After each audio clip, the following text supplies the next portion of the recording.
Hello, everyone. My name is Stephen Kirby. I'm a tatty man. It's an honour for me to be here today. I lived in the West for a little while, but I'm here on country today, and it's an honour. And I want you to just look out there and let your minds go to the riverbanks of our people living on the riverbanks and camps, smoking, fires around, sitting around. And I'd like to welcome you here today. I'd like to acknowledge our elders that implanted in us cultural survive and now to hunt and gather when we were children.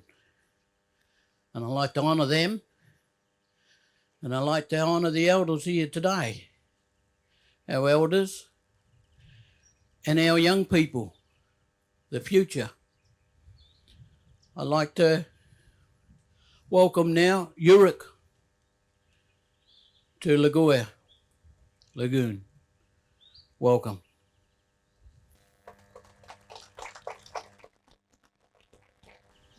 It's so good that you're here today, and I have to say this, the famous Judge North. Thank you for coming and for being here, and for Auntie. You know, we know why we're here today. We're here for the water. We're here for the animals and the birds and everything, because everything works together. And we need to have water, because without water there is no life. We'll all be dead. So we need to preserve all the water that we got, and the government needs to release water into these areas, because they give the water to the farmers and irrigation, everything, but they forget about the main part is the ecosystem and the biodiversity, because the animals and the birds, and they all play a part in this too. They have to, the bees are going to, the plants and all that, and for all their almond farms and all that, like they don't understand. It's a circle. It's a big circle. It's a calendar of events that's going on every day of the year. And it's a cycle that it just penetrates and it moves out and it touches everything, So water is very important. We've got to have waters in these little creeks and lagoons and everything. It supports the whole ecosystem, everything, and government needs to understand that this is just not a little lagoon. Oh no, this is life. This is life for everyone, for humans, for animals, for birds, for fish. It's very important. I grew up on the Murray River. It was about a 5-minute walk till I was about nine and a half. So the water is in me.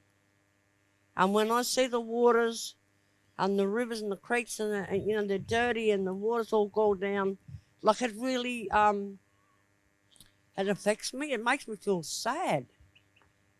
Because I grew up on the river, it just makes me sad. I'm like, why is that? Like it really affects me spiritually, and you just don't know why. Why do I feel like this? Why? As a little kid, I see all the river, lovely water, all clean and clear.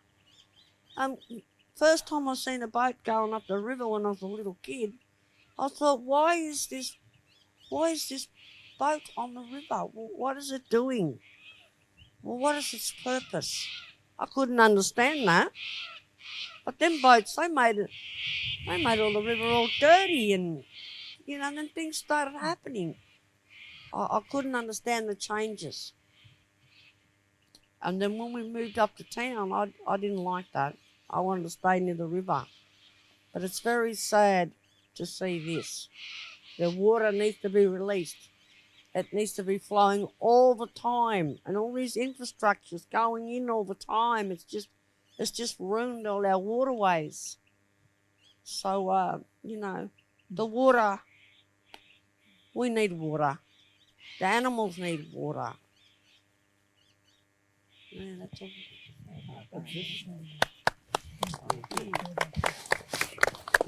So we have our beautiful dance. You might notice that our girls are tatty tatty, but they rundry too. Rundry and tatty tatty. So we have a long connect with rundry, tatty tatty.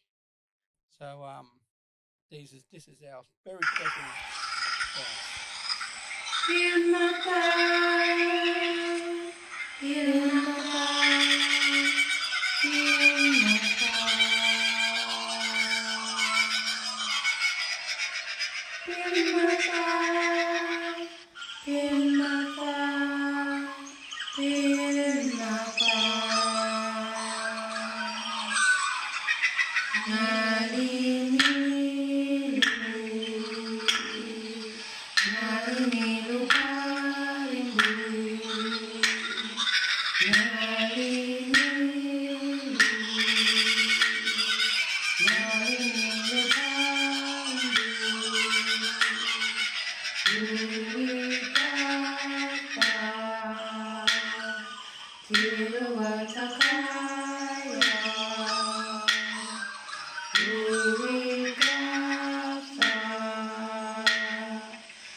My name's Kathleen Terrick.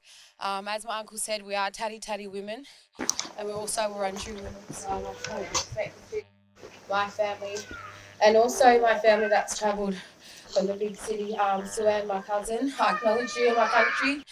I'm getting a bit emotional, but these are my nieces, my beautiful nieces, my sister's daughter. So we have Aroha, Jermaine, and Paris. Yeah, this is really special to us, especially to do with water. You know, water, as we know, is the source of all life. And as a mother and as a woman, you know, I've birthed my children. They are birthed from water. And without it, you know, we perish. And our people knew that, and they've sustained that for a very long time. And while other countries were building skyscrapers, you know, we were worrying about river flow and sustainability and life on country, not just ourselves, but the animals, you know, the fish, all our birds, the plants, the medicines. You know, we had all these natural resources and we took care of them. And in turn, they took care of us. And now that's what we're here doing today. We're standing up for what our life source, the very thing that has sustained us on this land. It's why we are still here today. And so I just want to, you know, acknowledge that dance. It was just our welcome dance. And our next dance that we're going to do is called Pilkiri, which is flood.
shortly. I'd just like to declare that this is a resumption of the hearings of the Youth Justice Commission, and as part of our official work, we are delighted to be on Tatty Tatty country.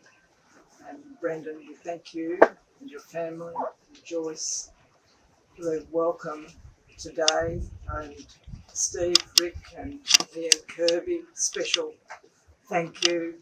It's wonderful to hear the words from Joyce about the cycle of life and reminding us of the importance of water. And we know that as Aboriginal people, and we're here because of that today. So I really would also like to acknowledge the Minister who's going to be speaking with us today, and thank also the dancers, Ngaru and Miru, who performed for us and showed how the connections are so important. As we were discussing earlier, we were talking genealogy straight away, and of course with the dancers and connections surrounding the Terrix. It's great to see how this happens across our communities. So thank you for that opportunity. It's very important to me at the moment, so it's very special. So I would ask that we continue with our business. Council, if we could. May it please the Commission, I appear together with co-senior counsel assisting the Commission, Fiona McLeod, SC, and junior counsel Sarala Fitzgerald and Tim Goodwin. On behalf of counsel assisting, we acknowledge the Tatty Tatty people, but we also acknowledge the Wadi Wadi, the Mutti Mutti, Lachi Lachi, Nari Nari, and all the people of the river. We thank all the members of their community who have come out to welcome us and make us feel so welcome here today. Thank you. Thank you, Chair. I appear with Ms Caparella for Minister Shing today. I appear with Ms Caparella for Minister Shing today. We thank you for the beautiful welcome that has been received today. We'd like to acknowledge the traditional owners of the lands that we're on, and the Tantan people in particular. We acknowledge elders past and all First Peoples here today, and anyone who might be listening in also.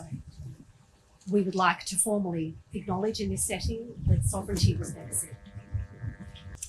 The witness, first witness today is Mr. Brendan Kennedy, Tatty Tatty man, who's in the witness box. We will follow his evidence with an opportunity for the Minister for Water, the Honourable Harriet Shing, to make some comment, with then formal evidence in Robinvale in the Community Arts Centre. I notice that the wind has sprung up whilst I'm talking about the Minister. I'm not sure what that's about.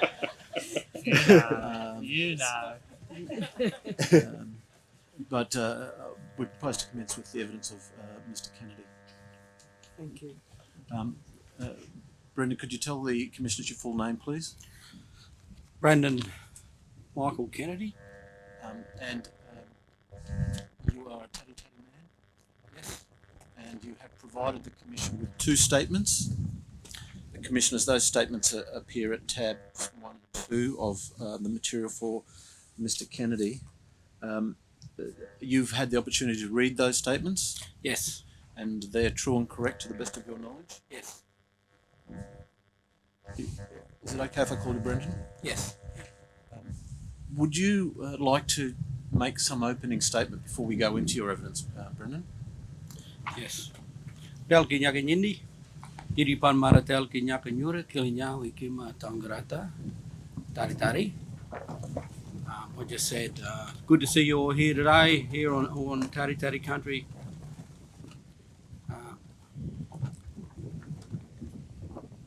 Panyu waramilu talikata. Panyu kaupiara milui. Panyu, the Murray cod created our river, the Milu. Back in Talikara, back in the creation times. And that's what we live by, Tari people. We have never ceded our sovereignty, Tari people, and all the Murray River peoples, and all traditional owner First Nations peoples. We have never ceded our sovereignty. We have never given consent to anyone other than Tari to our country. We've never authorised and we've never relinquished or bequeathed any of our country, our water, our culture, and our rights, and we never will. We have been wrong has been done to us, and continues to be done to not only Tari people but all First Nation people. Thank you, Brendan. So, you identify as a Tari man. What does that mean when you say you're a Tari man? Tari means no. We said no. It is our language. It is our identity. We are Tari people. We're also Lachi people, Weki people, and Wari people. We're also Mati, Yiti, Nari peoples. This is our name of our ancestors. This is the name of our people. This is the name of our language, and it is the name of our country. Thank you. I'm just going to ask you some questions so you can tell the commissioners about your family, and then I want to ask you some questions about this place. Your mother's name? Her name was Caroline Farrant, and her married name is Claire Kennedy. And was she a Tari woman? Yes. And did she get her? Who did she get her Tari identity from? From her mother. And do you know her mother's name? Her name was original name was Maggie Randall. Her married name is Maggie Farrant. Yes. And do you know who your great grandmother is, or was? Great grandmother is Maggie Ivanhoe, and her grandmother is Sarah Randall. My grandmother's grandmother is Sarah Randall. And are they all Tari people? Sarah Randall is Tari. Maggie Ivanhoe was Mati. And from your mother, you've learned about this country? From all our people. Well, not just from my mother, but from all of our. And so was that something elders. that you grew up with? Yes. And during the course of your life, have you spent much time in this area, in Tari country? I'm 56 now. I've spent more than 50 years. I've only spent 5-6 years off Tari country. So nearly all of my life. Yeah. Yes. So the vast majority of your life has been spent here? Yep. Is there a reason for that? Opportunities, travel to be with family in Naarm, Melbourne, into marriage, work, education, sport, survival. Now, in your statement, you've referred to the notorious Caroline Farrant. Can you just explain who she is? Caroline Farrant, originally Caroline Williams. Farrant is a married name. She married European. She was also known as the notorious Queen Caroline. Her tribal husband is Houston Billy, King Billy of Houston, also known as King Dick of Houston. He was also known as Billy House. So Caroline Farrant, Queen Caroline, she was a Yiti Yitta. And so she was given the name Notorious. Why was that? She was wild. She was tribal. She was fiery. When she'd come into town, she'd paint the town red. So she was unbridled or they couldn't control her.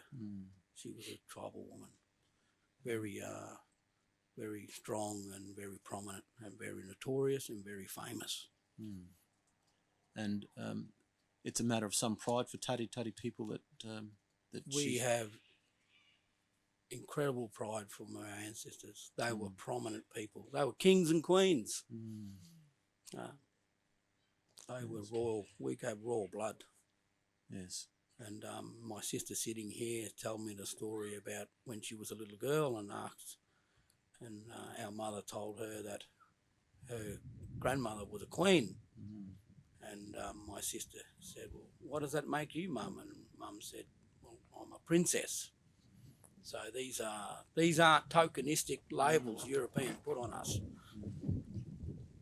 When you come from descendants of kings and queens, this is very powerful. Yes. So Caroline was a queen. You also have been told some stories about Euston Billy. Yes, always told stories. Say, well, Mum's grandfather was in the cricket team. His name was Billy, and he was a king. And which cricket team was that? He was in one of the early teams. There were several cricket teams. One is very famous, the Johnny Muller team, but there was a couple of other teams that went before them and after them. Where did they go to? They went to England. Yes. Because Billy, Caroline were here. Billy, he was a little boy when Edmund Moray come here at Euston, 1846. And Billy was 8 years of age. So Moray called him Billy, and he ended up becoming King Billy. Yes. Edmund Moray wrote a lot about Billy, Euston Billy. And are they also stories that are kept alive in your family and passed down? Yep. They're the Photos of them standing in the canoes and oral history and Tom Farrant. Do you have somebody? We have a couple of Tom Farrants. Grandfather Tom Farrant. He's the son of Queen Caroline. And grandfather Tom Farrant, he married our grandmother Maggie Randall. Yes. And also a person by the name of George Ivanhoe. Can you just explain for the commissioners who George Ivanhoe is? George Ivanhoe is our grandmother Maggie Farrant, Maggie Randall's uncle. George Ivanhoe is the son of King Tommy Ivanhoe and Victoria Waprappa. Victoria Waprappa was a Wadi Wadi. King Tommy Ivanhoe was Mati Mati. But George Ivanhoe is recorded as being one of the last clever men. So he become quite famous and well known, George Ivanhoe. And cousin here, his name's George. He's named after who we refer to as Uncle George Ivanhoe. And so for those who don't know, when you refer to a clever man, what are you referring to? Well, I can't tell you everything. No, but just that you can say publicly. Europeans say medicine man or witch doctor, but for us they could do many things. They could, and you've said they were very clever in many, many ways. In paragraph 17 of your statement, you've referred to many people having died for various reasons, and there's various reasons on their death certificates, but the death certificates don't always match up with the oral histories. No. The oral history is that George Ivanhoe had up to 20 siblings, Yes. and we have all these death certificates of all of George Ivanhoe's siblings. All died, all different ages, young ages, children, teenagers, 19, 20, 20s, and all buried at the island at Balranald.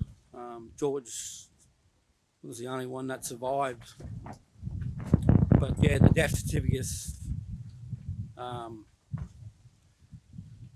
they say different for different reasons, different medical reasons, European medical reasons. But in our oral history, something bad happened over there.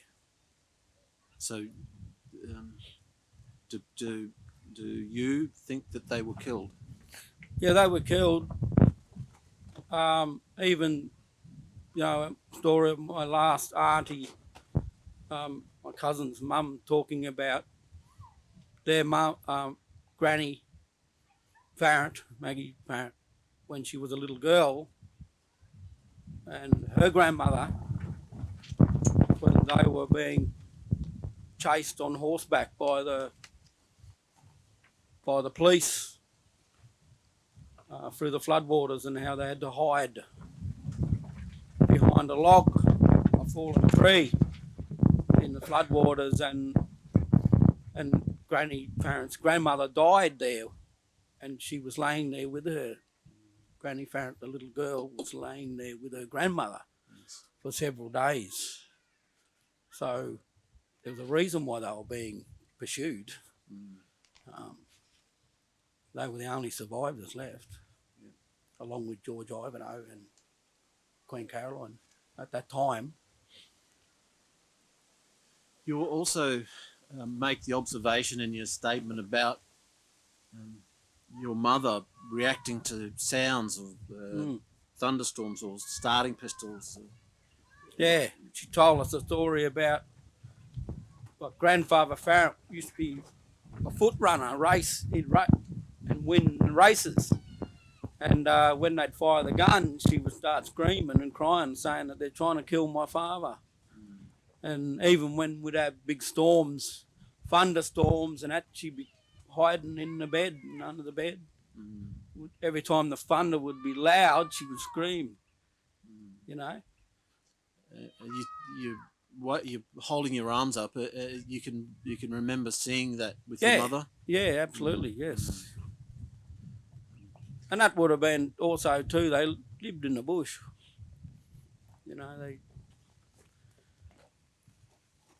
Now, you talk at paragraph 22 about your family living around this area and having the house or living at a camp near the tip. Can you just tell the commissioners about that? We'll be going into Robinvale shortly. Yeah, so the families always lived in the bush, and my older sister here and older brothers, they grew up in the bush. They were born, they spent the first up to 10 years living in the bush, and then all of a sudden, 1963, then they were put into a house in the town. And at that stage, our mother never ever lived in a house before. She'd only ever lived in the bush. And when Dad would go away for work, he'd pack the kids up and go back down the camp, live the bush life. So that was it was a real shock for the older kids, getting put inside a house when they were all, when this is where they lived. They only ever lived like this, out in the open in country. So I was born in the town, in the house. So I'm okay. Do you have memories of a child of coming to places like this around the area? We'd go walking through the bush, my younger brother and I, he's passed away now, we'd go walking through the bush and then we'd stop and we'd feel something. And we'd come home and say, oh, we could feel something down there. And they said, yeah, well, that's where we used to live. Oh, it was before our time.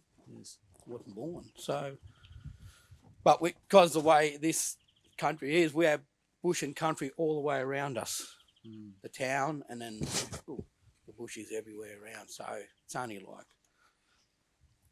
you could walk 5-10 minutes and you're almost in the bush. And you know a lot about the plants and animals and around this area? Yeah, well, you have to. Yeah, you have to. Just like city people, they know where all the roads and streets and all the main shopping centres are and all that. It's the same with us. We know where all the good places are. Places where we're not meant to go. Yes. We get told not to go to these certain places and where we can go. And in terms of food or bush tucker? Yeah, well, there's always. I've still got visions of my oldest brother and brother Johnny coming down the road with these fish. You know, and we have stories Joyce told, you know, our mother sitting on the log trying to catch this big cod. Yeah. And she finally caught the cod. Yeah. And it was a big, big event, you know. So, you know, there's such rich memories and history. And all the families have it. All the families are mobs that have come here later on, still here. You know, like Europeans refer to the books and the pages and you know, everything written in English. Us, our stories, it's all there. It's all in our minds and it's in our DNA. Yes. Is there a sense that the country provides for you and your people? Well, it should.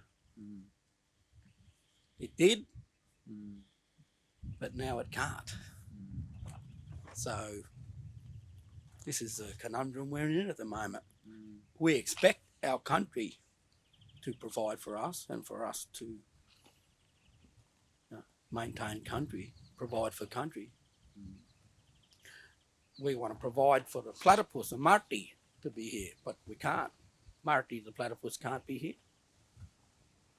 You know, Bunyal the cod, it's our responsibility to ensure that there's a home for Bunyal the cod. Bunyal the cod can't live there. We'll come to that in a second. I just want to take you to one other matter from your family history or your own history. At paragraphs 31 and 32, you talk about your Catholic school education. You don't need to look at this statement. You were educated at a Catholic school? Yes, St Mary's. And your memory of that school is that the school had a protective role, tried to protect the tatty kids. Yeah, the school protected us. Catholic school and protected us, the nuns and the priests and our teachers. They become our godparents. Yes. And so who were they protecting you from? From the welfare, yes. The government. And they also obviously, because it was a school, gave you an education. Yeah, very religious, obviously. And what age did you finish school?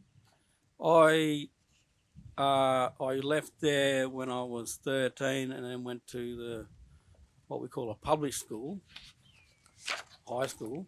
I only lasted 1 year there. That was a huge shock to my system. I just want to ask you something now about your own family. How many children do you have? How many do I have? Yes. I have 6. One grandson. At paragraph 33 of your statement, you say they work for themselves and their country is their boss. I'm happy that they don't work for a supermarket or a factory. What do you mean when you say the country is their boss? Yeah, country is their workplace. Country is their boss. They work for their country. They're not the boss. You know, they're not the manager or the CEO or whatever. The country is the boss. They work for country. They are responsible to country and accountable to country in that sense. Not so much in in a workplace mindset. They're accountable to country, and country will provide for them and all of our mob. And so, do you say that they know if they're not doing the right thing by country, or they're told? Yeah. Yes. Yes. Now, speaking about country, I want to ask you about this place now. This place is called Margooya Lagoon. Yes, Margooya Lagoon, or Tol Little. And just in terms of introducing this place for the commissioners, what can you say about this place generally?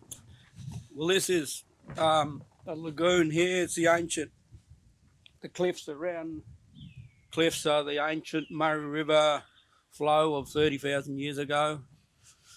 It's a Y shape, backwards, opposite Y shape lagoon, horseshoe lagoon, as the Europeans like to refer to it as. Creation site. It's an ancestral site. We have many ancestral sites here. We have grandmother trees right here. We have ancestral burials around. We have ring trees are here. Mirinu Piali is our ring trees. And it's also where our ancestors were recorded by the Europeans in the 1800s. So you've referred to the grandmother trees here. What trees are you referring to? On my right here is the two grandmother trees are there. What, and just for the transcript, what type of trees are they? Well, they are red gum trees. They are very old trees, as you can see. They also have rings in them. They're ring trees as well as grandmother trees. And there's some hollow in there. There would have been some birthing happening as well for our people.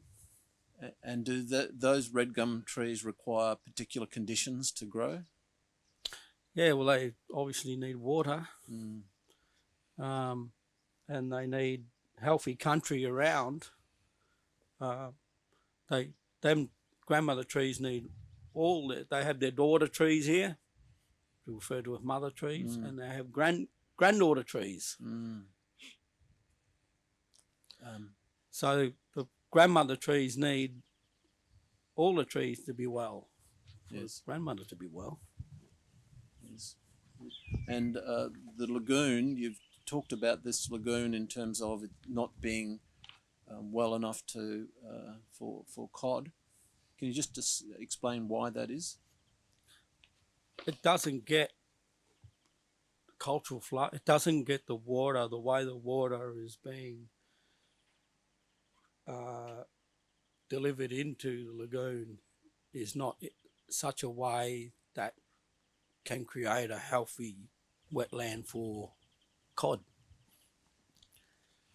Not only cod can't get in here, but also the actual state of the lagoon is not. It's not a healthy place for cod to be. And is that the same for other aquatic species? Yes. Yeah. Well, all aquatic.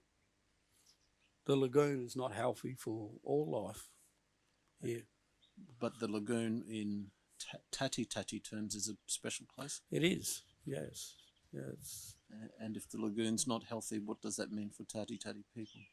Well, it means we're not healthy. We can't survive.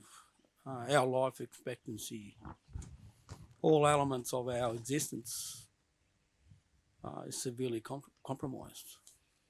I just want to ask you something now about the spirits of this place.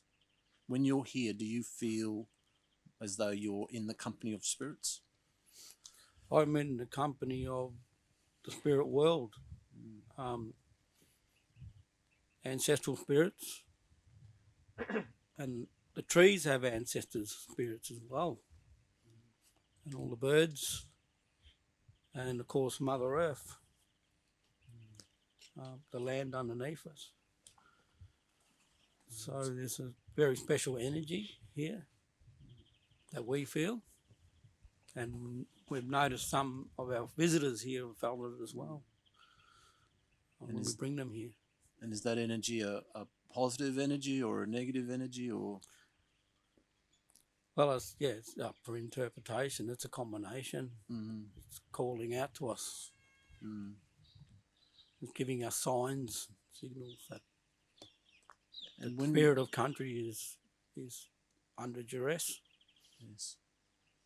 And when we see the dancers, Nadu Milu, is that any relationship to the spiritual presence and existence in this Yeah, the country? spiritual presence informs the dancers and the performance and the energy. So it's together.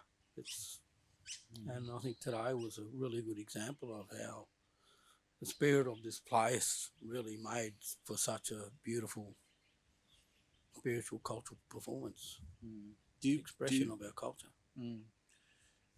Have you talked about this spiritual energy to non-Aboriginal people before? In putting it in English has its difficulties, but we do try. We have. Usually Europeans will come out here, they can only see so much. Their ways of being and where they come from and who and how they are is quite limiting to them. But not for us. Traditional owners and any First Nations peoples that come to our country can understand without us even having to overemphasise, the significance of spirituality of the country. Have you had visitors from other countries here and Yeah. talk to you about that? Yeah, we've had the Māori, iwi from Māori, New Zealand, Aotearoa, and we've had the Navajo, First Nations from the Colorado River here early in the year. And other First Nations from around Australia? Yeah, and of course all of our traditional owners from around Australia and Victoria and interstate. And do they have difficulty understanding the No, spiritual aspects of this place? No, we had traditional owners from the ACT here a few weeks ago. We had Ngunnawal and Walgaloo. And Walgaloo elder immediately understood this place. And they had their interpretation and they shared that with us. And they were exactly right when they spoke about the spirituality of here. That verified our own spirituality, knowledge of country. Yes. And do Tati people have their own law that's different to the European Australian law? Yeah, completely. Totally different. Now, our traditional law and culture and custom, it comes from this country. It's only from here. And it's similar to our neighbours, Wadi Wadi and Mati Mati and Lechi Lechi. But it has no similarities to foreign, overseas, apart from our First Nations peoples from other countries. And under Tati law, is there responsibility for these places? Yeah, it is. When we're talking in English now, Yes. so the word responsibility is not enough. What word would you use? We feel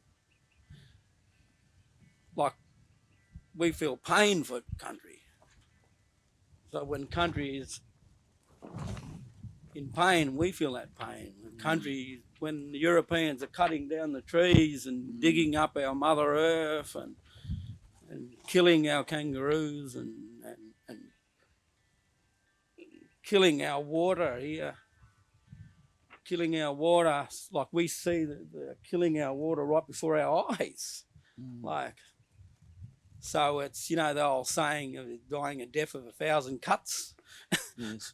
Like we're dying the death of a million cuts. It's just continually cutting into our souls and our spirit and our well-being. So that's what the Europeans, I mean, they come, the name state government or Commonwealth government or agencies, but we just refer to them as Europeans, colonial people. But Do you find that there's any respect for tati law and custom? well, we hear acknowledgement, but I can acknowledge, this microphone Yes. doesn't mean anything. Yes. So we hear that all the time, acknowledge, but we don't hear recognition and respect, and we follow your laws. No, we just hear, we acknowledge. That's all we hear. So that's just reinforcing the pain and suffering that they're inflicting on us and our country. And so, It's quite damaging words. in paragraph 112 of your statement, your first statement, you say that the elders talk about the river as our mother, and is that something that you understand too, after having learned that from your elders? Yeah, country. Yeah, our country is our mother. And the Milu, the river. The Milu, yeah. Mil, oo, meaning I'm telling you about the third person. Third person suffix, I'm a linguist. Milu. When we have oo on the end, I'm telling you about that. Milu is a living being, a person, created. Like Banyu. And so when things are done to the Milu, that has a real personal effect. Is that right? Yeah, yeah, exactly. And that harm is being felt by these little babies, these little bubbles. Only to us, but to our little babies here and our future babies. Like, Europeans have to realise the enormity of what they are doing instead of hiding behind the books and the money and the law legislations. They're actually, you're killing our people, killing our future babies. One and only opportunity to exist. We're talking billions of years, and they only have one chance to exist, and that one little opportunity to exist, that gets damaged and harmed, and got to think bigger. That's the truth. It's correct to say that Tati people's future depends on Tati living on their own country. Oh, absolutely. We nearly got shipped off to Corandurk in '86. We did, but yeah, we can't exist anywhere else as Tati. We can only exist here on this country, and it's getting taken off us every second of every day. The invasion continues, as Lydia says, another day in the colony, continues every moment of every second of every day. Continuing, we're being dispossessed as we sit here. So when you say Lydia, you're referring to Senator Lydia Thorpe, yeah. So when I hear this word, we acknowledge you, we acknowledge you, but we're going to take it off you. We're going to take it off you, and we have no intention of stopping taking it off you for the next 100 years. At paragraph 115 of your statement, you say, our water is like the blood in our bodies. And so if the water's unhealthy, does that has effect on the Tati people? Yeah, of course. So we have all of our countries in this region, and we have ancestral beings in the landscape in the shape of ancestral beings, and each areas are part of their living body. And these places here are the organs, Yes. and the rivers are the veins, and the creeks. The rivers are the arteries, and the creeks are the veins, and the lagoons and wetlands are the organs. So by denying its blood, its life, blood, water to those places, is killing country, and then that kills us. And you know, like as human beings, if you decide to stop blood from going to this arm, well, you're not going to have that arm eventually. At paragraph 116, you say, "We have been born into this. We and our country are under constant strain and duress from the colonial project." Yeah, I was talking to my cousin other night there about, you know, one of our girls giving birth in prison Yes. to one of our little boopups, you know, laughing at. This is the same with us. Yes. And as brother Robbie Thorpe says, he, how does he put it? We're incarcerated, aren't we? We're in prison. We're in. We're survivors of the Holocaust, and it's a crime scene. And here we are. We are prisoners. We're being held captive and prisoner in our own country. So we're born into this. We're born into this maximum security prison called Australia. You laughed a little bit a moment ago. We were talking about that baby being born in prison, but that's to deal with the pain of it. It's not because it's funny. No. Yeah, so, you know, our babies here, who has control of their future? Not us. No. You know? So we don't have self-determination for our babies. The only way that that the state is going to allow them to survive is if they live like the Europeans. Yes. But you can't live like tatty. And you can't have tatty country and water. No. That's the project got to continue. This is the business, and your old ways are gone. So the colonial project is the dispossession and the occupation of your country. Yeah, and it's the colonial wastelands we have. The colonial wastelands is what our babies and us have to. We're born into, and what we have to try and survive. So I just want to ask you something a little bit about the colonial project. You talk about things still happening as part of the project. It's still continuing on. You're still feeling it today. And it's your observation that there's no intention of stopping it. Oh no, it's bang, the foot's down, full throttle, full speed ahead. I've seen it's getting faster. It's picking up speed. It's picking up speed. Yeah, there's no intent, is there? It's just take, and let's. Yes. Don't worry about the original people. Don't worry about them. So I just want to ask you something about The original owners, I should say. Yes. Original I just owners. want to ask you something about what the earlier part of the colonial project. So when it came here, a lot of terrible things were done to your people and your country.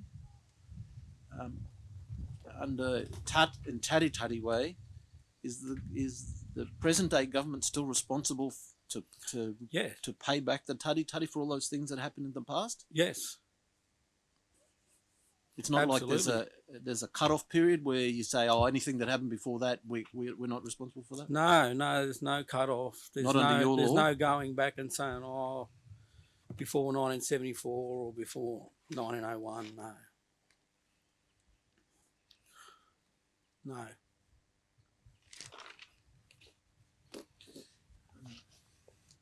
The other part of that that observation that you made about being born into this colonial project and having to figure out how to survive is it? I understood it to say that, you know, this isn't of our doing. This has been forced upon us. Is that what you intended to say? Yeah, absolutely. It's imposed upon us. It's without our free, prior, and informed consent. Our country is under occupation. There's been no treaty. There has been no sit-down agreement with Tati for our country and for our water. So under your law, if people from a different part, other traditional owners, wanted to come here and do things on your country, how would they go about that? Well, I wouldn't know because I've never practiced that Yes. style of. But would you expect them to ask for permission and to get your agreement to doing things? Would I expect other traditional owners to come and see us to help the colonisers dispossess us? Yeah. No, No. I wouldn't think so. Maybe I put the question in the wrong way. That's all right. I can help you. Um, It's like when I go to Wurundjeri, I always got to go and see Wurundjeri. Go to Gunditjmara. When you go to someone else's country, you leave it the same way as when you went there. You don't interfere with them traditional owners there, and you don't side up with the government.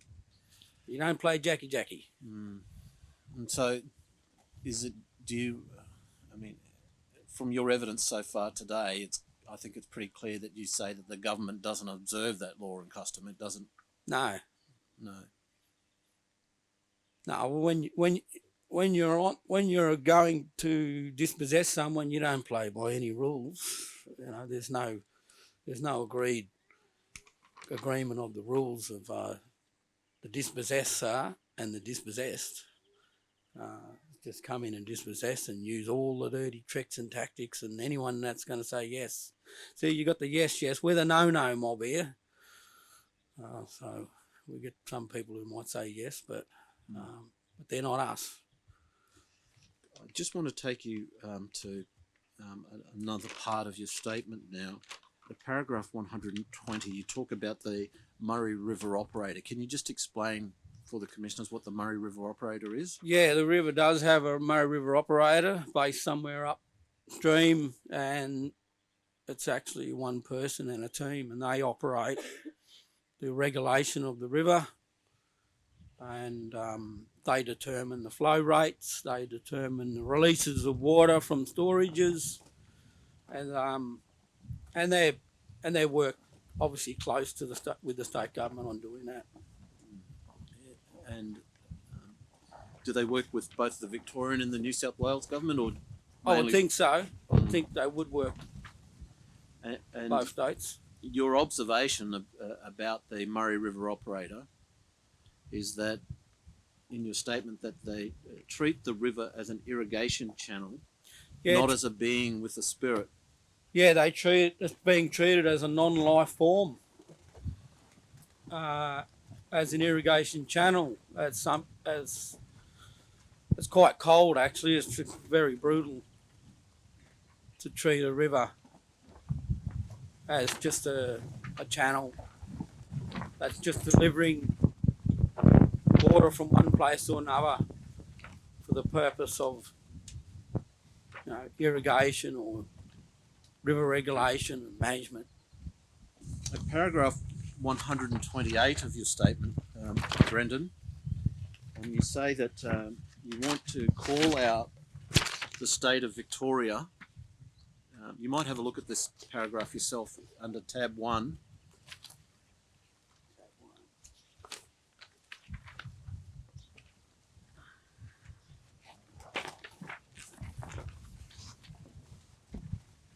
Which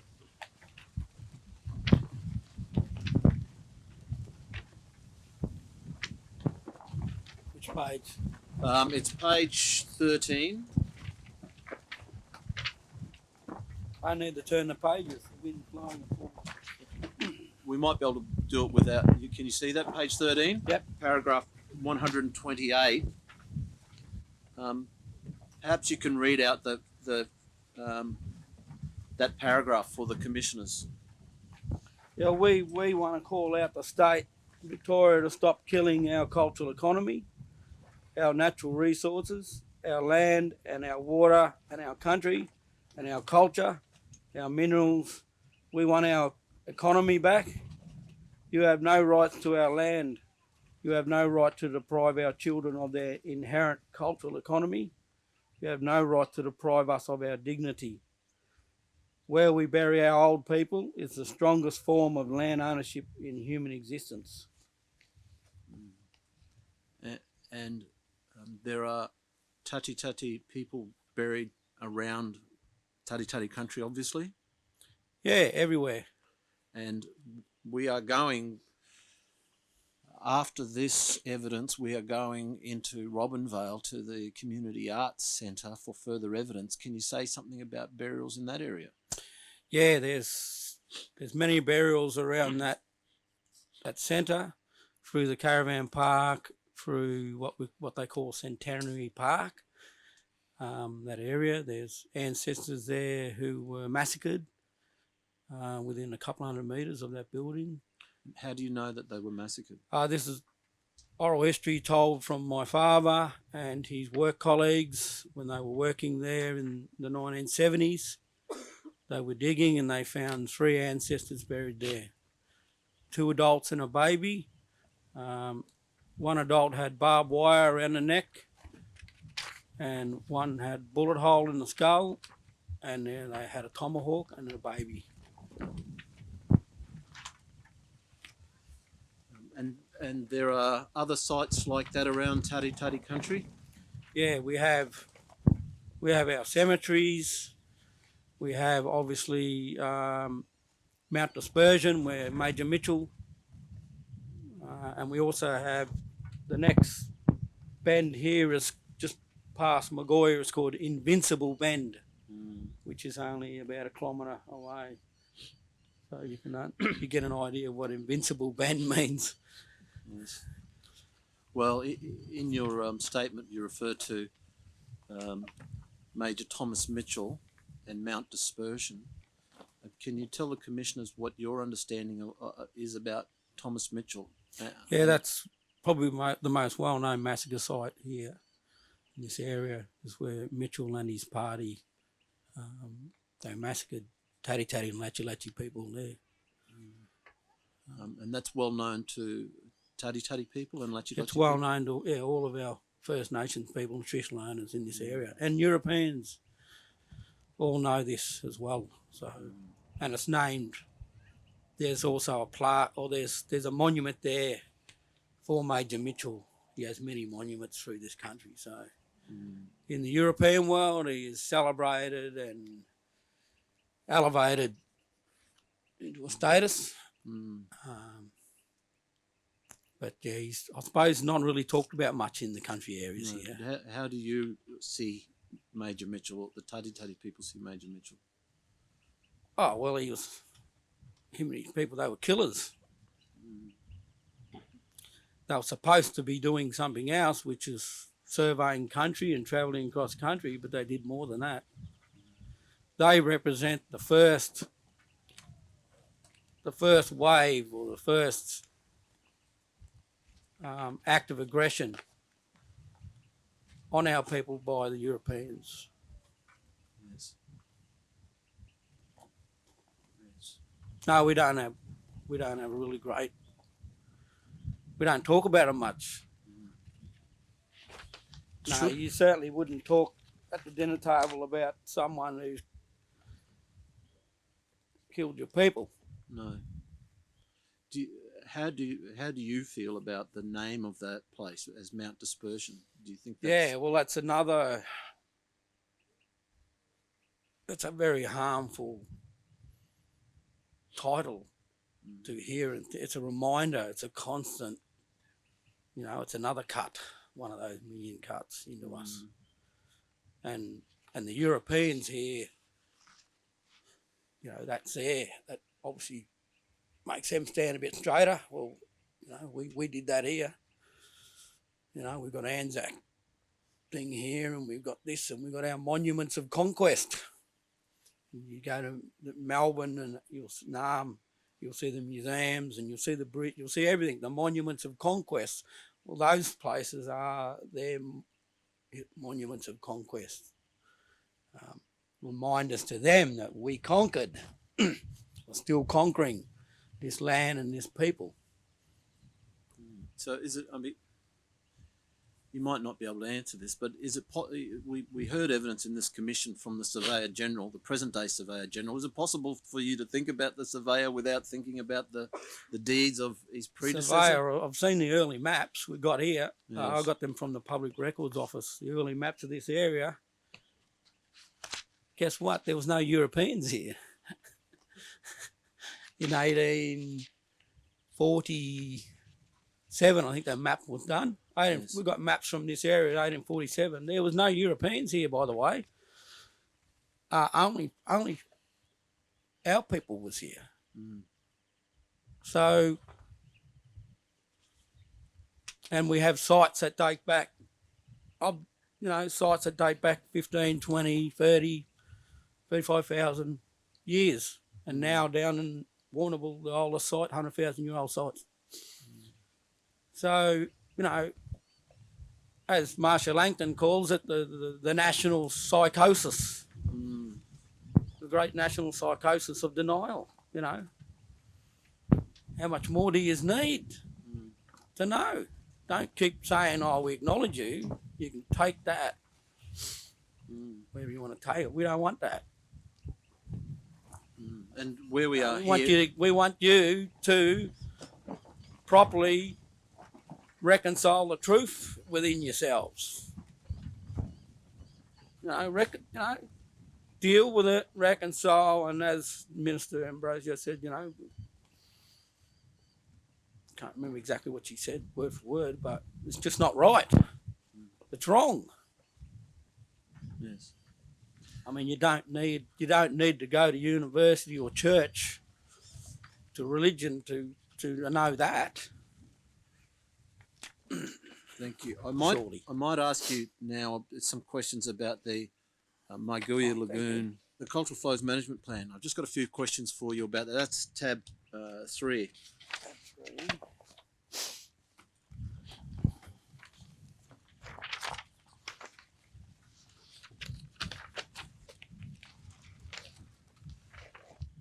Yep. Were you involved in the preparation of this document? Yes. It appears to be a really well prepared document. Were you happy with the product? Yes. Yes. On the page 6 of the document, there's a part called Declaration of Sovereignty. Would you be okay to read that out? Yes. Tari am wari kulinyura, tangura kajan param. Chalingu wangu warapa, tari amu tangi, nya titi talikata, kulingi kungata delki tangi. So we Tari and Wari are the sovereign nations that carries the responsibilities of caring for our country, including all the waterways, landscapes, wildlife, ancestral sites, totemic, our species and cultural heritage, as well as our language, law, song, dance, ceremony, customs. Our inherent right as traditional owners is our connection to place, land and animals dating back over 2,000 generations. We, Tari and Wari, state we have never ceded our sovereignty, nor ever relinquished, given or traded our inherent right to country and culture to any foreign individuals, parties or governments. Tari and Wari does not consent to any foreign individuals, any party, I've already said it. Our involvement in any capacity does not and should not be misrepresented as Tari and Wari consent for decision making or management on our behalf. we are and will forever be the rightful people to care for our country. Thank you. I'd just like to ask you to turn to, I think it's page 12, where the objectives are set out of the plan. I can indicate, Commissioners, we've got about 5 to 10 minutes left with the primary evidence of this witness. So, Brendan, the under the heading objectives, there's a reference to flows and connectivity. Can you see that on page 12? Yep. Yes. The first objective is to restore connectivity between Margooya Lagoon, the natural inlets upstream and east of the lagoon, and the Murray River by 2025. That's next year. So this plan was written in 2021. Yes, 4 years old. Are you on target to achieve that objective? No. No. Can you explain why not? Because the state and its agencies continue to maintain control and manage water to Margooya Lagoon, and they have not supported us on our journey towards cultural flows, actual cultural flows, not just the development of reports, but water. There hasn't been any water handback return to us. Do the Tadi people now own any water under the Western water system? No, under the Western water system, we own 0.00%.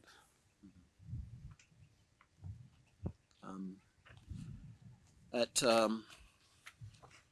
tab 5, you'll see there's a letter to you and Melissa Kennedy, dated the 18th of April 2024, from the Mallee Catchment Authority. You know about that letter? Yes, the Mallee CMA. Yes, and so that letter says, it says, please note that in light of current river conditions and forecast weather, the Mallee CMA is preparing to close the regulator in late April 2024, that's now. This will allow Margooya Lagoon to undertake a natural drawdown phase following consecutive years of inundation. So for the people who aren't, frequent users of the water lingo, can you explain what that means? So that means it's saying that they're going to shut the regulator and that they're going to dry out the lagoon.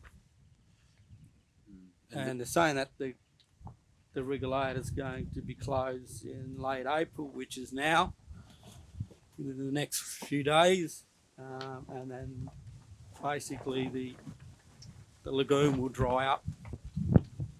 And were you or any other Tadi people consulted about that decision? No. We've got a letter here that says they're going to do it. And that's the extent of it? Yeah, that's it. And is that consistent with the way in which Tadi people are dealt with by government, or is it a particularly bad example? No, that's pretty consistent. Yeah, that's the normal pretty way normal. of Yeah, that's a normal way of respecting and acknowledging traditional owners' rights. Yep. One of the other objectives in the report talks about. I don't need a mic. I'm having his talk. What date was that letter again?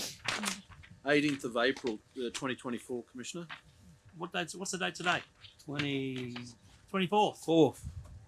That was 6 days. 6 days ago. Good timing. Yeah. Yep. 6 days ago.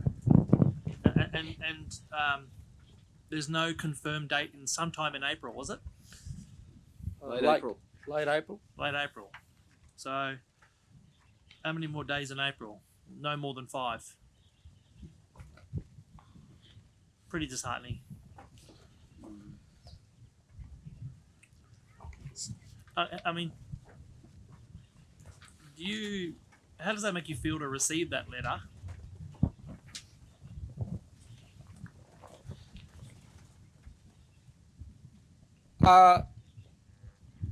Yeah, the relationship between Tatty and the Mallee CMA is,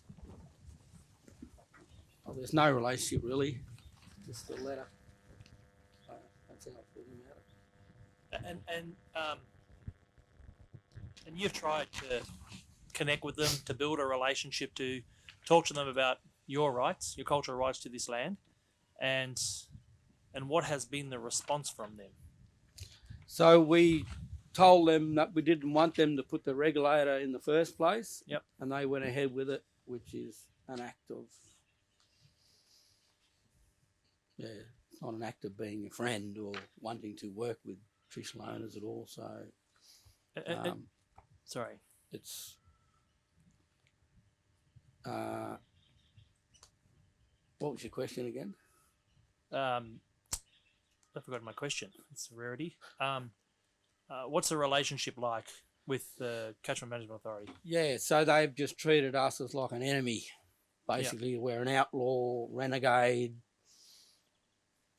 too hard to work with because, you know, we're asserting our rights. We're asserting this place is important to us. We don't want you to do this to our lagoon. But the way that they do business is the good old boys style, is we don't have to listen to you. You know? We are the authority. We've been given the power by the state. So that's the colonial way. We're going to put up another monument of conquest.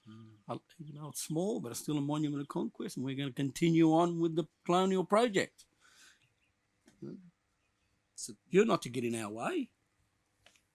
So that, you. Sorry for interrupting. That's how you see that regulator, which is, yep, for those who are not used to water lingo, that's a gate which allows flow of water. It's like a little weir. It's like a little lock. So, you know, we represent traditional owner asserting our sovereignty and rights as we should. We've been here 100,000 years, and then the CMA represents the colonial takeover and maintaining the position of the state, the power dynamics. And that's how it plays out here. But in real life. You initially wrote to the CMA. When was that? When did you originally write to them? 2021. 2021. So this is. And you got a response. If you wait a second, Commissioner Lovett, you can see the letter from the CMA, and it refers to the date of the original letter from the Tati.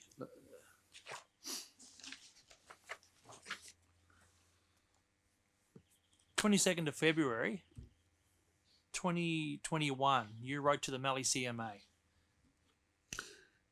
Yeah, that would have been one of our many letters to the Mallee CMA, and many, many meetings, and many, many disappointments and letdowns, and many, many lies, and it's in the end we just gave up on them. Yeah, all right, you don't want to work with us. Well, all right, we won't work with you.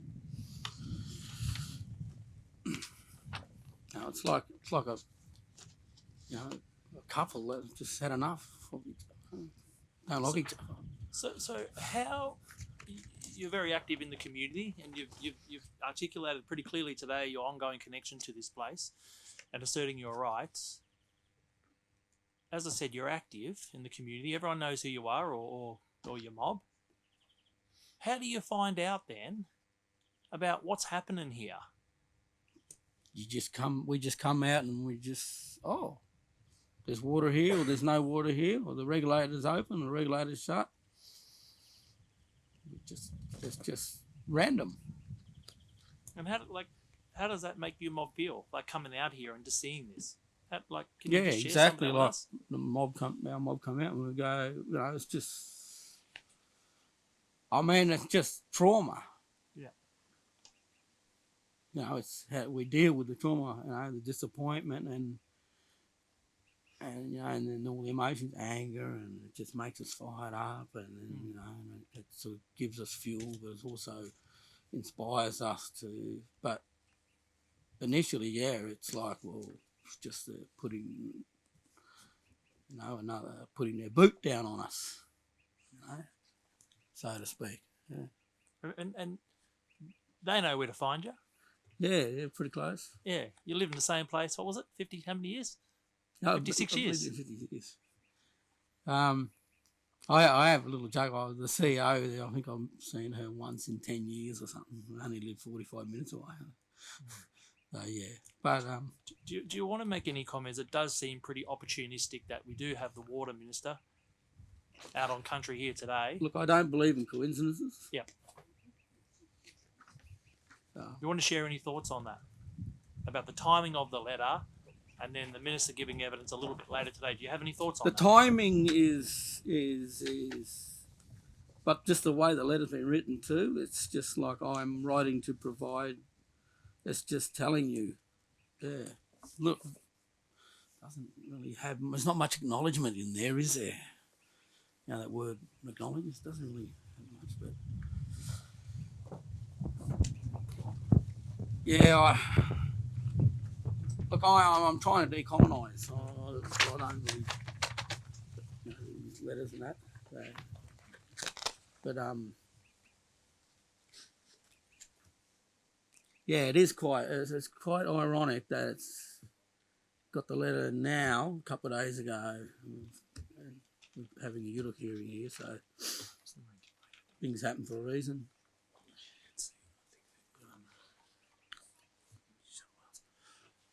Commissioner, I have just one more set of questions, and then I understood that Mr. Kennedy, Brendan, might like to make some closing remarks to the Minister before we finish in Evidence in Chief.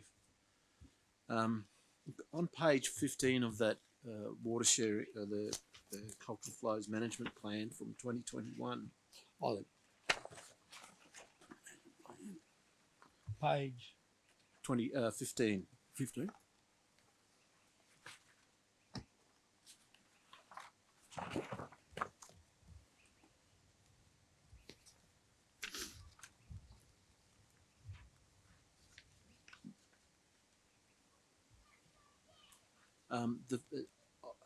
Under the heading People and Culture, at Objective 13, it says Tadi Tadi Wadi Wadi people hold gatherings at Margooya Lagoon at least once a year to coincide with water delivery events. Has that happened? No. Have there been any water delivery events to Margooya Lagoon during that period? I wouldn't call them events. I think it's just sort of the way the river Weirpool, if it rises, water comes in. If it drops, water runs out. So and then it goes on. By 2023, Tati Tati Wadi Wadi visits Margooya Lagoon more frequently. These gatherings will support men's and women's businesses and cultural knowledge sharing, and restores cultural connection to community, to country. Have you been able to do that in concert with the rising of the water? No, because we don't know. We don't. We've got to guess, or we've got to read the country, the birds, follow the birds and the pelicans. But no, there's no shared understanding or anything going on between traditional owners and Tatterdown in particular and Margooya Lagoon. It's like, it's someone else is managing it. And those sorts of gatherings are really important for. We saw that. That performance now that will sustain our spirit for a while now. And then we have a shared story with our mob from and with all of you now. We just created a memory, a very memorable cultural, spiritual experience. So that'll keep us going for a while. Mm. Um, And so having these hearings on country are important cultural yeah, rejuvenation events for you and for your community. yeah, it's like you know, we've got some of our people go up to the hospital to get dialysis. Mm. This is like our dialysis, Yes. you know. But That makes sense. if you're not able to organise these cultural events around Mm. the water flows because people aren't talking to you, how difficult does that make it to ensure that the young people are taught the things they need to know about these places? It would make it almost impossible. Yeah, pretty much. Yeah, it's very hard. Mm. So that's a real effect on your culture, isn't it? Yeah, yes, absolutely. So it says that in the plan, Objective 14, Tati Wadi Wadi people's cultural knowledge, values and objectives are recognised and included in all water planning processes in Margooya Lagoon by 2025. So clearly that letter from the Mallee CMA is the opposite of what you're hoping for by next year. Yeah, absolutely.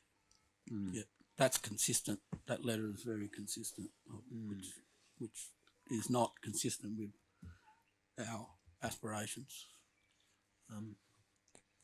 You have provided the Commission with some detailed statements in the water sharing, the cultural flows management plan is a very strong document. We haven't had the chance to take you through every part of your statements today. Are there any other things that you'd like to say that I haven't taken you to? And is there anything that you'd like to say directly to the Minister now that while you've got a chance, Brendan? Yes, so we need cultural flows here. We need cultural flows here yesterday, and it has to be ongoing cultural flows. We need water handed back to traditional owners, and not just a bit over there and a bit over there and a bit over there. But we need water, our people across the state, all traditional owners, we need water handed back, and we need enough water. But we also need to be a part of determining where we can see water opportunities to give back to us. So applying our lands. I know you've got an advisor, but we need our own. We have to have our own advisors in the water space to work with you. And there's enough people around the state that can do that. But yeah, they're the two main things. Cultural flows is so, I think it's so understated because we're fighting against the environmental flows. Industry is trying to hold on, and but cultural flows is what needs to happen on country from all the traditional owners living cultural flows with water. So thank you, Mr. Thank you. Thank you, Brendan, for your evidence in chief. The commissioners may have some additional questions for you. Commissioners? How important this hearing is for all of our people. This is but one example of how we are dealt with by governments from a faraway place. And we're sitting here and we're listening to you, hear the frustration, hear the work, the care for the country that you give through your people caring for your country in the best way you can. I want to say that by doing this today, you're on the public record and people will be able to hear this. Our people and other Victorians will be able to hear this whenever they choose to seek some information about what we think about our country, our life and our lifeblood, because everything is connected. We know that. Land and justice, everything is connected. It's a circle of life. It's about our identity, about who we are and it has sustained us up until now. And I thank you for having us here on this occasion. Thank you very much. Oh, you're welcome. Thank you for the opportunity to give evidence. In your view, what needs to be done to heal country? Well, we've been here for 100,000 years. We are the best available science. We are the best experts there is and ever can be for country.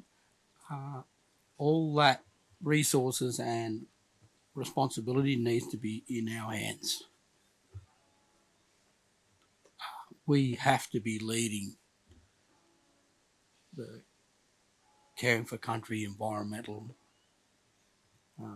responsibilities for the environment and all of country. That have to be in the hands of First Nations, traditional owner people. That's the place to start. And water management, all the environmental water should be handed over to the traditional owners to deliver water for the environment. All of our people should be working in the environmental space. They shouldn't be working on farms. They shouldn't be working in supermarkets. They should be working on country. So there needs to be a power shift. There needs to be, the state needs to reconcile with itself and transfer all that power to us to manage. We can start with the environment and water. That's a good place to start. It's not everything. I was going to say, secondary to that, what does self-determination look like in a water context? Yeah, self-determination in water context is us making decisions about water, and our water, and having our own people determine how water is managed on country, and determining. And at the moment, we can't do that. We don't have that. We don't have anything in place.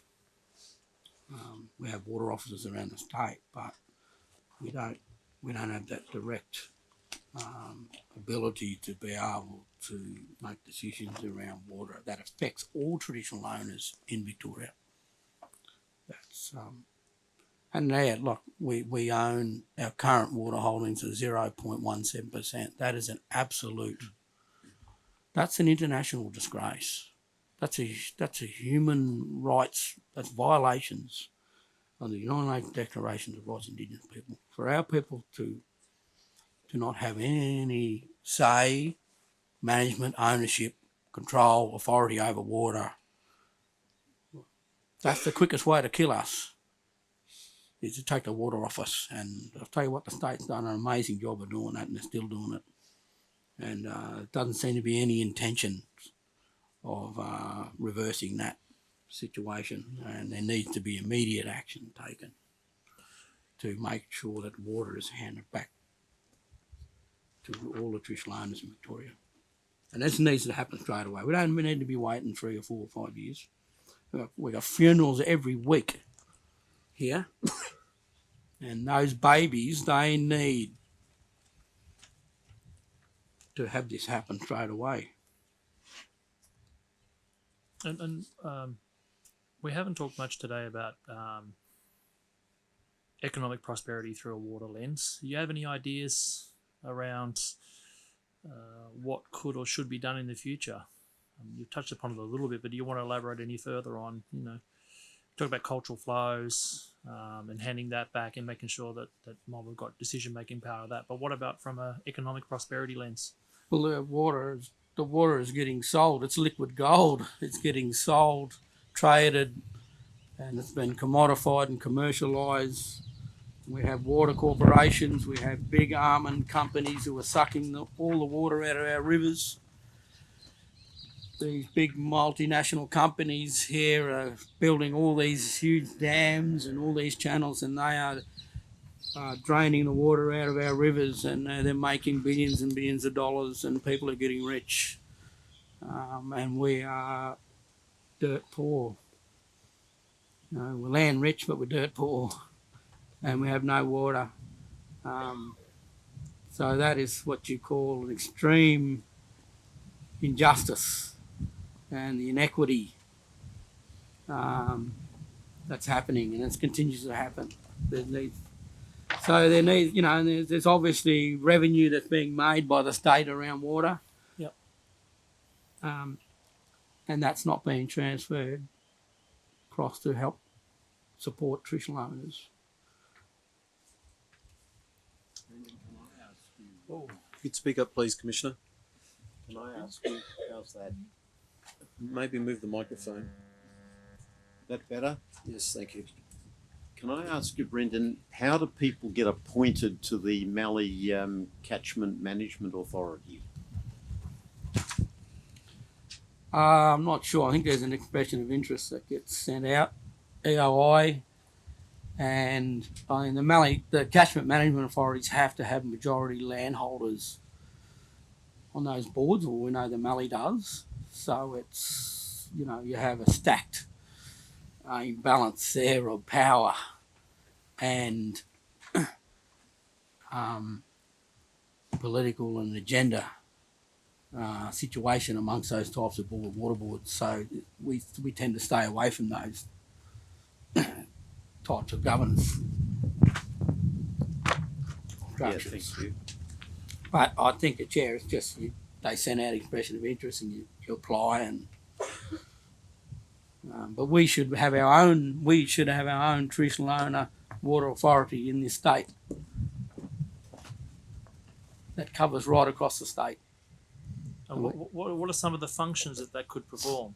Well, that would be the authority to deliver. We're talking about the environmental water, and it'll become cultural water, traditional owner water, and manage, all of the ecosystems, all the environments, all the cultural landscapes, all the species. They're doing it on our behalf, and it's totally against our cultural principles, our cultural law, and our history. So we need a traditional owner water authority in the state. Yep. And we need our own traditional owner water advisors. So I think they are two things that can be achieved, And do you mean advisor direct to the minister? Is that what you mean by that? Well, with no disrespect to the gentleman sitting there who's the advisor, but I'm pretty sure he's not advising on our behalf. I don't know him much. I've just met him today, but I'm not sure we do have anyone that's advising for us in the water space in this state. Do we? So, now we've got a Heritage Council, we've got a Europe, we've got Treaty Authority, we don't have water council. If it wasn't for Mildred, Murray Lower Darling Rivers Indigenous Nations fighting across, the whole Murray Darling Basin and multiple states, and it's been hard for Mildred, I'll tell you that. But without Mildred, we don't have a body to address water rights for traditional owners in this state.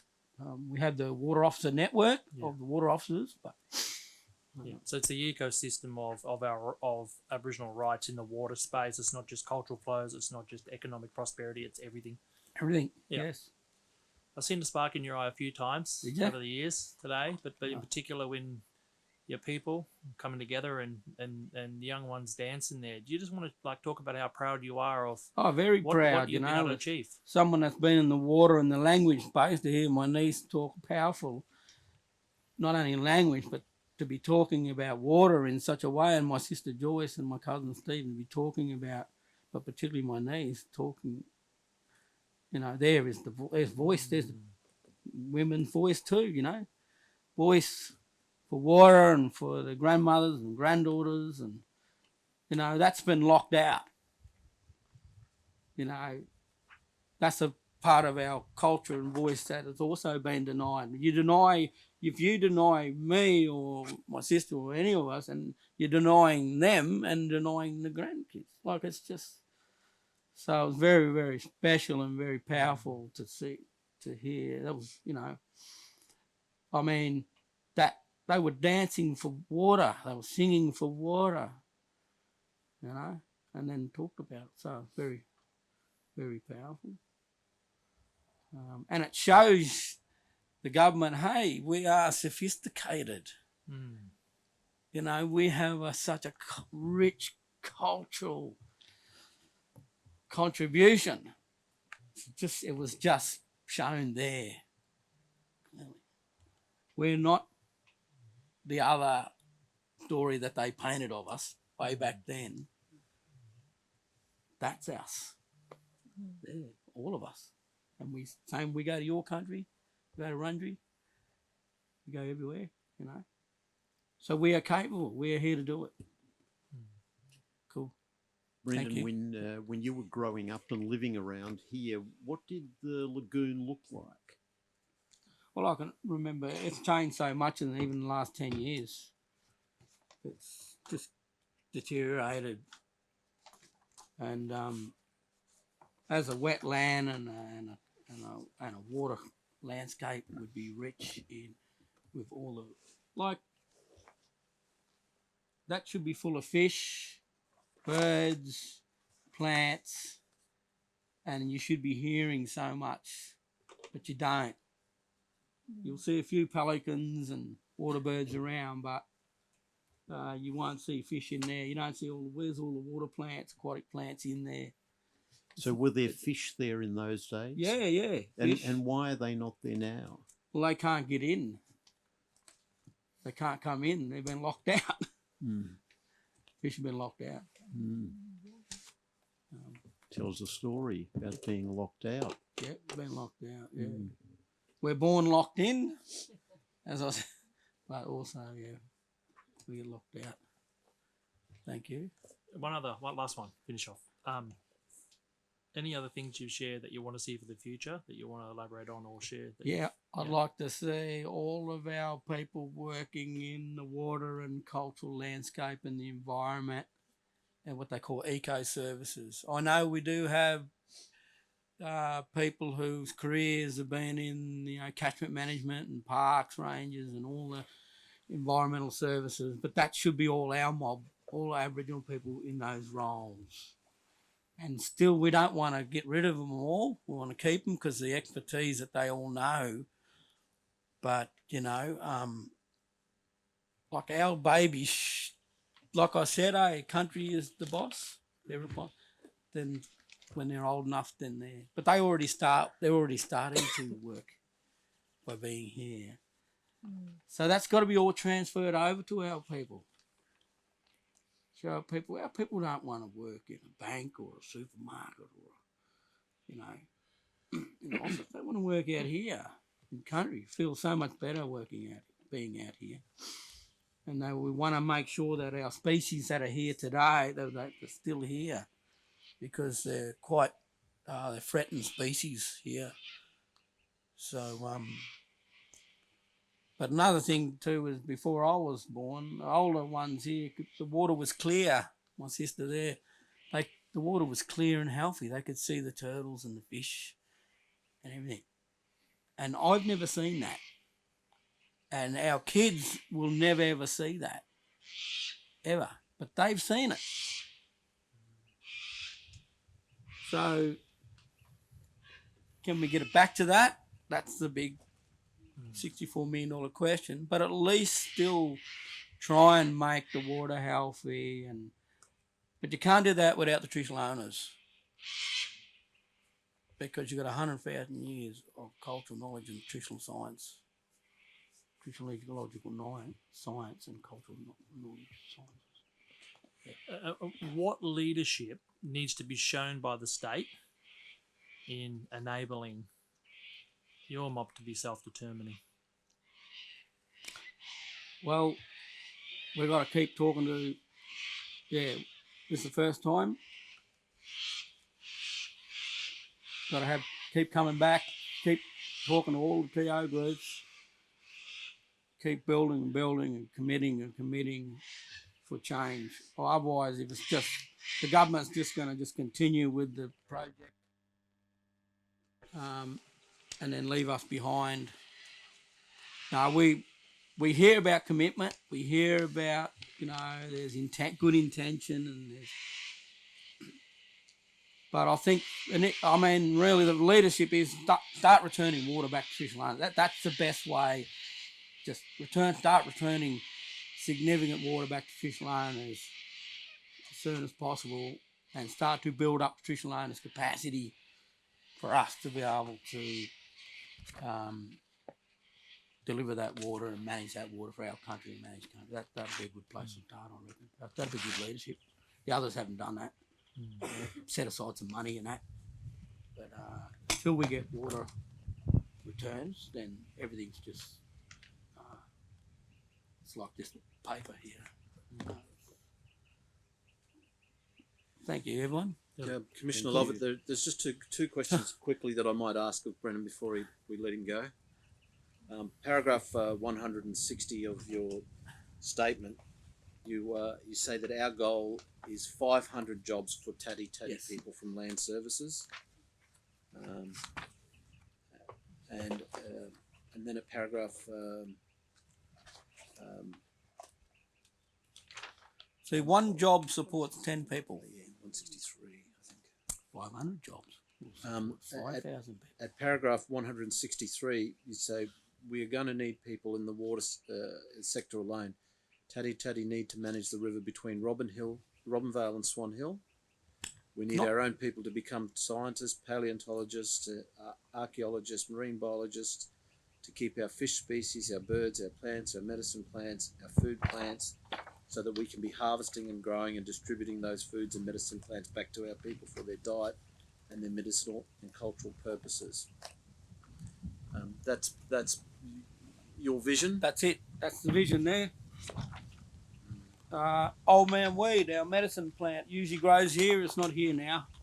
So, you know, this manipulation and controlling of this wetland lagoon here is impacting on our medicine.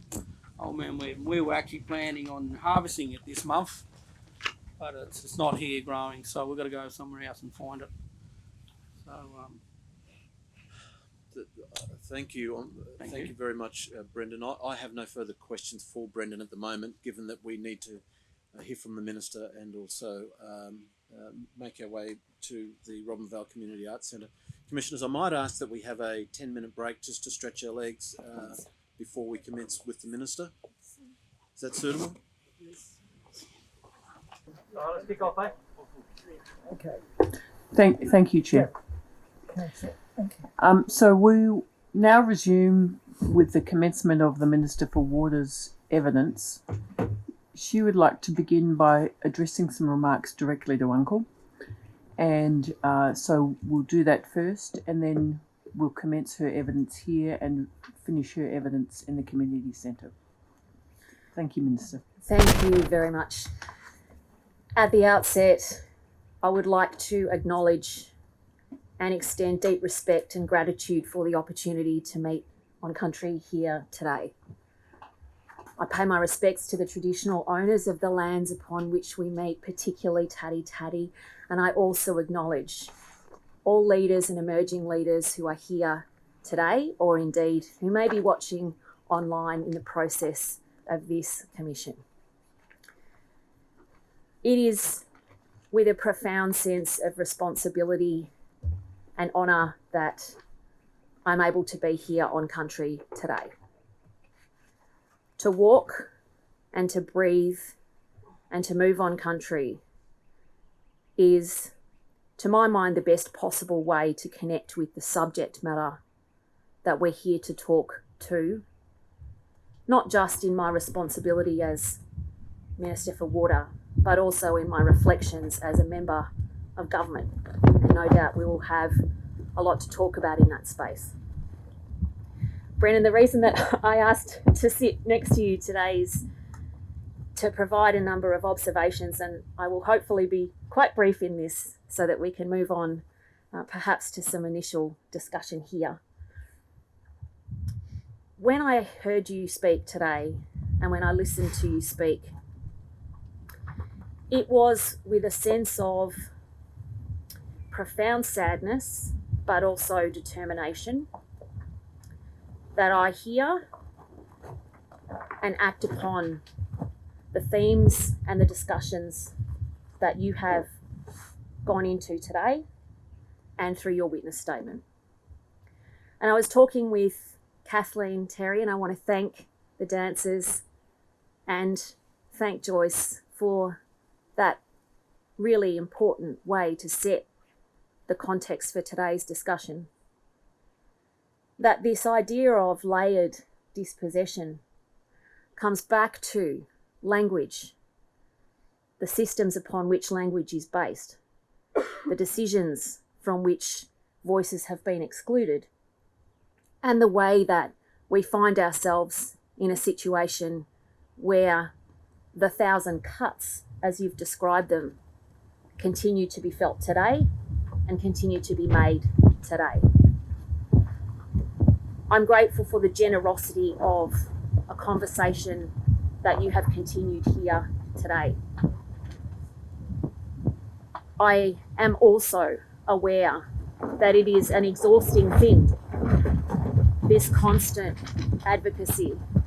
It seems that when I speak, the wind picks up, as was noted by Council before. I suspect it may also be a message to tell me to be brief, so I will. What you have done today is added to the record of what is wrong, what has been wrong, how you've been wronged, and how we as government can and must do better. Thank you. I am grateful beyond measure, but I'm also hoping that you can understand my desire to walk lightly, but to act with determination and purpose. Thank you, Brennan, for today, and to everybody who has facilitated this preliminary discussion as far as the scene setting and indeed your evidence. Thank you for your statement and for your participation. Thank you, Commissioners. Thank you, Minister. Uncle, we might ask you to take a seat Yes. back in there. Thank you. Minister, would you please state for the record your full name? My name is Harriet Claire Sumei Wong King Shing, and I am the Minister for Water in the state of Victoria. Do you undertake to give truthful evidence to this commission? Yes. Thank you for your opening remarks. You may wish to make some further remarks when we move back into the commission, and we'll deal with the formalities of tendering your statement and other documents then. But in this special place where we now are, it's important to ask you some questions around dispossession and touch on some of those aspects of your witness statement. Minister, this commission has heard evidence of the early colonial history of this state. Do you accept that dispossession from lands and culture of First Peoples was, as we've heard, unlawful? Yes.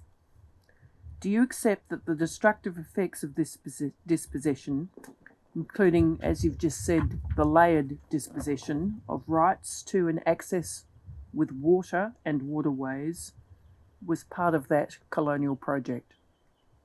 Yes, and it is. And that dispossession occurred and is still occurring on a devastating scale? Yes. Do you accept it was fueled by the quest for wealth, land, minerals and waters? Yes. And that it created enormous inequity in terms of access to and use of waters? As it continues to do, yes. Do you accept there has never been an accounting for the waters taken from First Peoples in this state? An accounting for? Could I ask you to just elaborate a little on that? Yep, accounting for the value of waters taken from First Peoples. Sorry, I'm just wondering what you mean by accounting for, in what sense? So the value of waters taken from First Peoples, there has never been an accounting in monetary terms. Oh, right, in monetary terms. I beg your pardon. Yeah, sorry. Yes. And that this compels governments to secure the economic prosperity of First Peoples from those waters, lands and other resources today? Yes. Do you accept that the rights, interests and responsibility of First Nations peoples are not fully recognised in the Water Act, Yes. and that they are largely shut out of meaningful management and planning for the sharing of wealth of Victoria's waters? Yes. Now, I just want to touch on some things we've heard from Uncle Brendan Kennedy this morning, and you've had an opportunity to hear his evidence. Have you had an opportunity to also read his statement? Yes. So Uncle Brendan says in his witness statement, "We've been dispossessed and dispersed from our waterways and forcibly removed from our rivers, and now we want our water back." Do you agree that traditional owners and First Nations never ceded their rights to land and waters? Yes. Does the Victorian Government consider that traditional owners, First Nations peoples, should have water returned to them? Yes. Does the Victorian Government consider that traditional owners and First Nations peoples should be the managers and owners of their water and should decide how their water is used and by whom? That is the essence of self-determination, and that is one of the key pillars of the work that I'm determined to continue. The answer to that question, in short, then, is yes. So just on that issue of self-determination, Uncle Brendan said, "We want to be drivers of water. We want to be instrumental in the management and ownership of water for our people. We don't want to be tacked onto the back of your trailer. We don't want to just be consulted, written up into your plans, and then have you misconstrue things and say that you've met your obligations. We don't want to be here just so you can tick boxes. We want to be heard and be part of the solution." Can I invite your response to that statement by Uncle Brendan, please? I think the statement that Brendan has made is heard and experienced so often by First Peoples that, irrespective of the way in which dispossession has occurred and the way it continues to occur, those themes of exclusion, of disadvantage, of an unwanted removal of access to decision making that provides benefit, shows a system that has, by design, arisen in, as Brendan has referred to it, European systems of law and of language, to almost perfectly exclude traditional owner identity and connection to country. And I say country in a very broad sense, meaning all country, including water country. It could almost not be more perfect as a system to exclude traditional owner voice, perspective, and aspiration. Here on country, it is absolutely evident that care and connection is something that runs through the veins and the DNA at a cellular level, at an interpersonal level, at an intergenerational level of traditional owner communities of First Peoples. But that because of the persistent and successful dispossession, it's been described as a double dispossession, a trebled, quadruple dispossession. I see it as an ongoing dispossession, which comprises multiple layers that amount to an aggregate of exclusion that Western European systems of law have failed to recognise, or have, in fact, been willful in turning away from in a purposeful and deliberate way. I also acknowledge that language is at the heart of many of the traumas and the sources of pain that continue to be felt to this day. And in that regard, I want to perhaps reflect on the notion of sovereignty, and we will, I hope, have an opportunity to talk further about this. I've grappled for a long time with the notion of sovereignty when we talk about sovereignty having never been ceded, because to my mind, the words that it always was and it always will be, Aboriginal land and country, sit more easily than the notion, the imperialist notion of sovereignty, which arises because of the notion of conquest, of the overriding of an existing framework of connection. And that's been reflected upon in the abolition of the notion of terra nullius, the subset of which I think is the idea of what this means for water. And I think that in walking with purpose, language is an incredibly important part of making sure that we are not further entrenching that dispossession.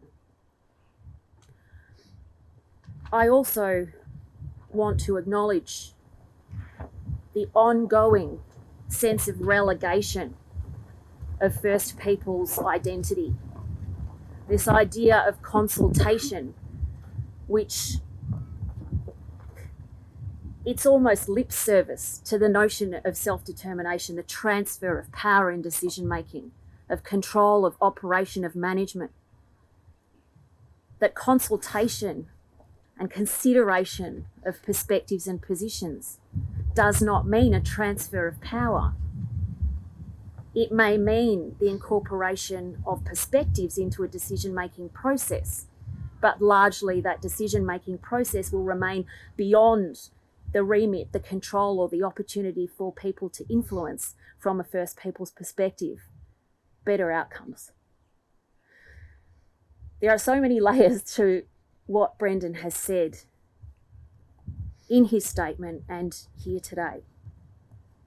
But I think the themes of dispossession ring clearly in every element of the application of European law, and that European law, guiding as it does our Western notions of rights and of access to ownership and the commodification, the idea of resources, again, that idea of a resource rather than a connection, gives me, certainly, but I think government, pause for thought and active change around the way in which these things are addressed, the way in which conversations and discussions happen. And I know that this is about doing more than talking. I know that this is about the deeds that flow and need to flow from the discussions to date. But I think in the talking and in the language, there is a source of power that is there to be transferred. And there is a landscape upon which the removal through the recognition of disadvantage in language can and should be pursued. Just picking up on a couple of the threads there. In terms of sovereignty, yes, is the sovereignty of First Nations peoples in this state reflected in water laws, policies and practices at the moment? No. And we can come to the detail, but in a broad sense, what has to happen to ensure that there is recognition of that sovereignty? In order to recognise sovereignty, and again, you know, my earlier remarks about my uneasiness with the imposition of that term and the necessity for it. This is about the elements of self-determination that need properly to sit at the way in which decisions are made, but that primarily there needs to be access to water for that to happen. And that involves an understanding within historical legal frameworks, current frameworks of law and of regulation, whether that's in gazettal or in regulation or in statute, and where we head from here. Where we head from here when we try, with the tools that we have available, with the great grace and patience which I think is far more than what we deserve from First Peoples, to understand the nature of the problems, but also to design solutions, to have solutions designed to resource and to equip that to happen. That outcomes can flow from this that are at the essence of self-determined notions of the transfer of power. That in and of itself can and indeed should reflect this notion that it always was and that it always will be Aboriginal country and land and water. Do you accept, Minister, that the commodification of water and disregard for cultural significance of water has caused, in some cases, irreparable harm to the Victorian environment? Yes. Uncle Brendan said to us in his witness statement, "We are river people, we are water people. Taking our water away from us depletes us. We can't survive without it." And he spoke this morning about the lagoon and the direct impact on the health of the Tadi Tadi people, emotionally, spiritually, physically and culturally.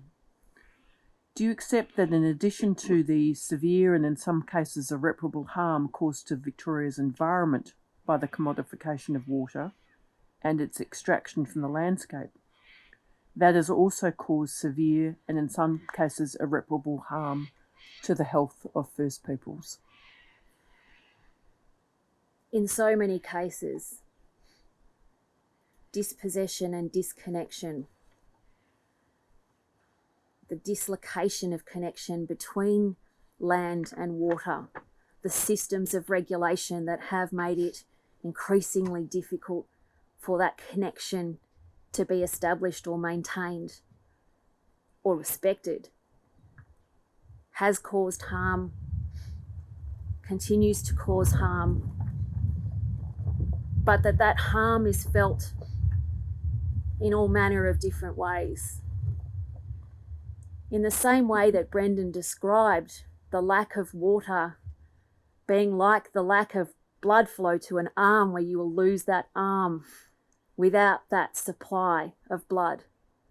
Our creeks, our waterways, our river systems, Margooya Lagoon that we are here at today, need that water, and that with healthy country, there is healthy community, and that health means health in so many different ways. We see what happens when the denial of opportunities for well-being and for participation occur across First Nations. We see that in so many ways. This commission is charged with the work of understanding the nature of dispossession, of dislocation, the awful injustices that have been perpetuated, and the way in which systems have arisen over the years to confound at every turn the opportunity for healing. Truth-telling and making space for this conversation. And I say making space because I feel, as a member of government, I feel space to stand back and to enable this process of truth-telling to happen and to be respected and to be acted upon, is at the heart of what I hope will be an opportunity for us as governments to do better here in Victoria. But it is also my hope that that can extend beyond these state boundaries given that water, as we know, does not respect state boundaries. To that end, in terms of my evidence today, I suspect we will also go into that shortly. One of the things that Brendan called for was for traditional owner advisors, and he makes that call in his witness statement as well. Would you be open to having a traditional owner advisor or multiple advisors on water policy and decision making? I would really like to work on what could work in the space of direct advice and what that looks like. We have partnerships, we have a range of processes. There are steps that involve ongoing discussion, and in many instances, those discussions, that work is being done with the intention of resourcing and improving systems, changing systems that exist in order for self-determination to take root, to be supported to grow. I would welcome any opportunity to be better in the governance of the systems within which I currently operate, but also the systems of reform that might be available, whether they are through those formal structures or whether they are through conversation and discussion within that advisory capacity. I don't want to sound like a politician, I suspect I just have, but the short answer to that is yes, and I would like to continue this conversation. So just to be clear, Yes. given the long answer. Yes, sorry, my apologies. Yes. Yes. You are open to traditional owners having a direct advisory role To the minister. on issues of water. Yes, absolutely. Yep. I also want to, sorry, can I just add? I'm really grateful to the traditional owners with whom I have had and continue to have discussions and engagement, whether that's through formal structures with the Burrung Council or work on country. The time that I have spent listening and building connection with First Peoples has been enormously influential in the way in which I go about the work that I do. And as I will say later, I'm still learning, and I think that I am indicative of what is happening across the system that we have in Victoria, by which government can learn. I'm one individual in government doing that. I'm determined to make sure that I can continue to do that. If that involves advisory discussions and processes, whether they're formal or informal, I cannot see that that learning will not be better for it. Commissioners, those are the only questions I had at this time. Do commissioners have questions for the Minister on those matters? We can certainly revisit them. Yeah, I'll come back a bit later, but Minister, when you look out there, what do you see? I see country with a water line that has come down in recent times. I see the prints of roos or wallabies. I see grandmother trees. I feel history here. I feel connection that is an intrinsic part of First Peoples here. I see a waterway that is subject to the application of systems, which we've heard from Brendan about today. The manipulation of the movement of water is seen here today, and the changes over time I can only imagine, as Brendan indicated in his evidence, what this place must have been.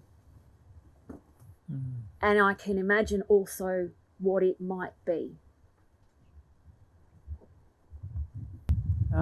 Thank you, Minister. We'll pause your evidence there. Because we're about to move and pack up, it's appropriate to record our thanks to Commission staff and solicitors assisting for making arrangements so that we could be here, and to thank the Tadi Tadi for their welcome and allowing us to set up our hearings here today. Thank you. Thank you, Minister, and thank you everybody that enabled us to be in this setting today. I think it's a very special moment in the story of the Rural Justice Commission's work. Thank you. Thank you all.